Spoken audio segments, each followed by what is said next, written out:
ती बाई आतमध्ये गेली, ती बाई आतमध्ये गेली आणि परत तुम्ही 5 रुपये मागितले म्हणून ती रिटर्न आली पाहिजे. म्हणजे चुकीचं आहे ना. नाही वरती आता ठेकेदारांनी फ्री दिले, मग पैसे घ्यायचा विषयच येत नाही ना त्याच्यामध्ये. आता इथे आतमध्ये गेलं तर किती साफसफाई बघा ना. आंघोळीला ते वेटिंग रूमला तिकडे जावं, तिथं आंघोळीचं नाही, सगळं संडास आहेत.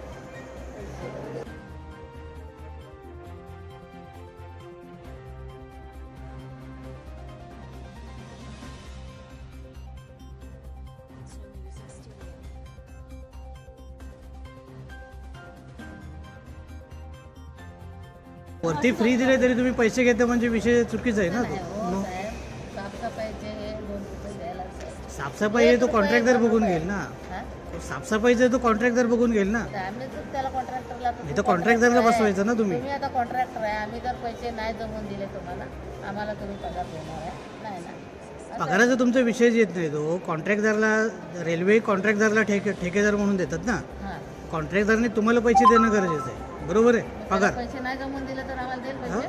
ते कॉन्ट्रॅक्टरला रेल्वेने पैसे दिलेले, त्याला पॅकेज असतात, वर्षाचे 2 वर्षाचे पॅकेज असतात त्याला. वेगळं ते साफसफाई असं नसतं ते. तसं नाही, विचारा की तुम्ही जाऊन. हा तुम्ही विचारा, हे विचारणार आहे मी. आले ऑफिसला जाऊन विचारा कुठे MIDC मध्ये आहे. MIDC सर इथं जाऊन विचारतो ना थोडं. विचारा ना. कसं. नमस्कार, मी निलेश विश्राम राठे, शासन प्रशासन बातमीपत्र. सदर वरील व्हिडिओ हा रत्नागिरी रेल्वे स्टेशन येथील असून सदर व्हिडिओमध्ये दिसणारी महिला ही महिलांना प्रसाधनगृहात जाण्यास मज्जाव करत आहे आणि महिलांकडून जबरदस्तीने पैसे वसूल करत आहे. ज्या महिलांना पैसे देण्यास नकार देत आहेत त्यांच्याशी हुज्जत घालून दादागिरीची भाषा करत आहेत. महिला अधिकारांसाठी कार्य करणाऱ्या संघटनांनी आणि सदर विभागातील सामाजिक कार्यकर्त्यांनी सदर प्रकरणाची गांभीर्याने दखल घ्यावी ही विनंती.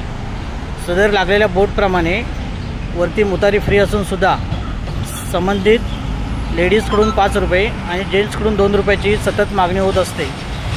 धन्यवाद.